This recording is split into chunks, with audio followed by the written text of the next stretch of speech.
এবার ঈদে 7 দিন ছুটি পাচ্ছেন সরকারি চাকরিজীবীরা।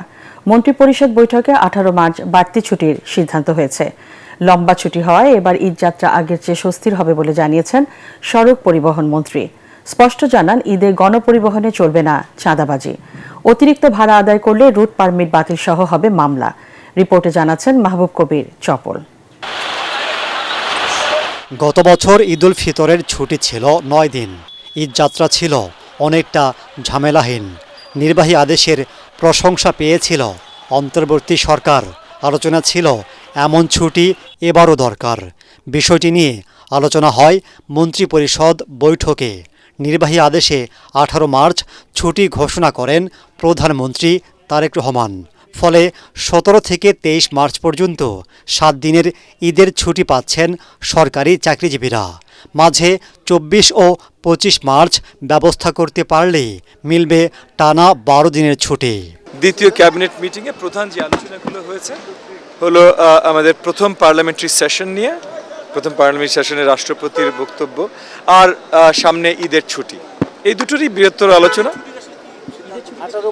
18 মার্চ থেকে ছুটি, এটা সিদ্ধান্ত হয়েছে। সড়ক, নৌ ও রেলপথ মন্ত্রী জানান, লম্বা ছুটি হওয়ায় এবারের ঈদযাত্রা আগের চেয়ে আরামদায়ক হবে। এজন্য মহাসড়ক মেরামত, ফিটনেসবিহীন গাড়ি নিষিদ্ধ সহ নেওয়া হচ্ছে 28টি পদক্ষেপ। মানুষ একটা স্বস্তির ঈদযাত্রা, নিরাপদ ঈদযাত্রা পেতে যাচ্ছে বিদায় আমরা নিশ্চিত করছি। হাইওয়ের উপর অস্থায়ী দোকান, বাজার, যত্রতত্র পার্কিং, ব্যাটারি চালিত গাড়ি এসে 4 লেনের রাস্তাকে অনেক সময় দেখা গেল 1 লেন ব্যবহার উপযোগী করছে, সেই সুযোগ থাকবে না। সমস্ত ওয়ার্কশপে নজরদারি করা হবে। ফিটনেসবিহীন গাড়ি কোনো অবস্থাতে রাস্তার উপর উঠতে পারবে না। এবারের ঈদে বাসে অতিরিক্ত ভাড়া আদায় করলে রুট পারমিট বাতিল সহ কঠোর ব্যবস্থা নেওয়ার হুঁশিয়ারি দেন মন্ত্রী। ঈদযাত্রা উপলক্ষে সড়কে চাঁদাবাজি করার কোনো সুযোগ নেই।